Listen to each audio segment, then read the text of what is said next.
This is lab 3. My name is Noor Yusuf.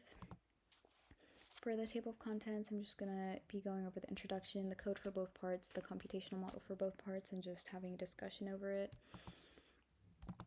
The purpose of part 1 was to analyze the motion of a star and to calculate the mass of the black hole it orbits using Newton's laws and position data. And for part 2, it was to determine an initial velocity for a spaceship launched from a moon so that it can orbit both the moon and the planet without crashing. Fundamental physics principles used is Newton's second law, which is just F net is dp over dt, which is equal to ma. The universal gravitational formula seen below, the velocity update formula, and position update formula, which we've used a lot up until now.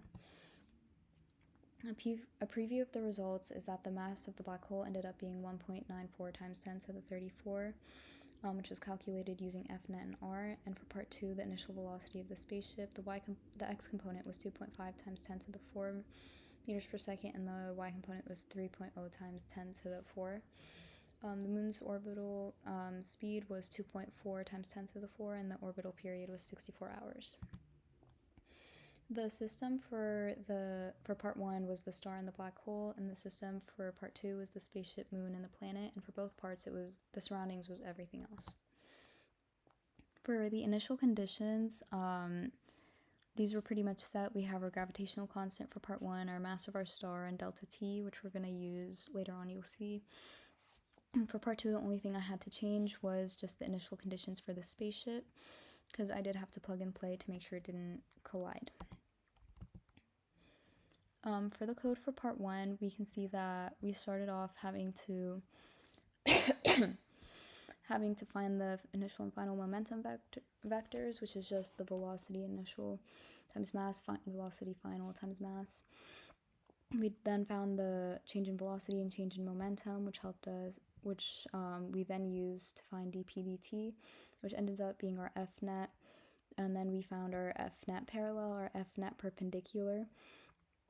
And then we used those along with R to help us find our mass. We can see here these are arrows to help us with our computational model. And then this is just to print out the mass. After the model ran, we can see that the estimated mass ended up being 1.94 times 10 to the 34. For part 2, our initial conditions was 25,000 and 30,000 for those two, which is just a lot of plug and play, and those are the numbers I ended up getting for it to not collide. And for the calculation loop, we had to find F net on the moon using all of these formulas, and then F net on the spaceship, again using pretty much the same formulas. And we applied Newton's second law and the position update formula to help us, and then after running it, we ended up getting that our orbital speed was 2.4 times 10 to the 4, and our orbital period was 64 hours, and it finished after 700 hours. For part 1, the net force from the motion data was 7.86 times 10 to the 28 newtons.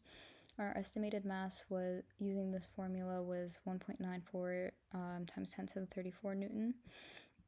So we used that to compare to our simulated mass from our code, which was 1.937 times 10 to the 34 newton, which is a strong agreement between the simulation and the theory. And for part 2, our orbital speed was 2.4 times 10 to the 4, and our orbital period was 64.37 hours.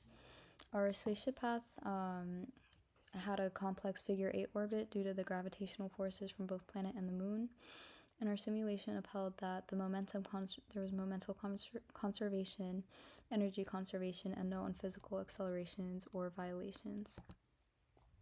Possible errors could be that for part 1, there was a finite time step, which could introduce numerical errors.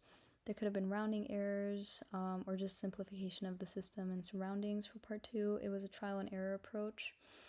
And the simplified gravitational model only assumes two-body influences, which neglects potential perturbations. So what does this mean? The net force determines the rate of the change of the momentum of the star, and the parallel component of the force changes the magnitude of the momentum speed. The perpendicular component changes the direction of the momentum. The path curvature this distinction explained how the star maintained the orbital motion without constant speed changes.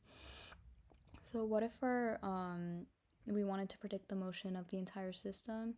The model would need to include all mutual gravitational interactions between the star and the black hole, the planet, the moon, and the spaceship, and the effects of external forces, and a more complex n-body simulation to capture the feedback between the object's motion.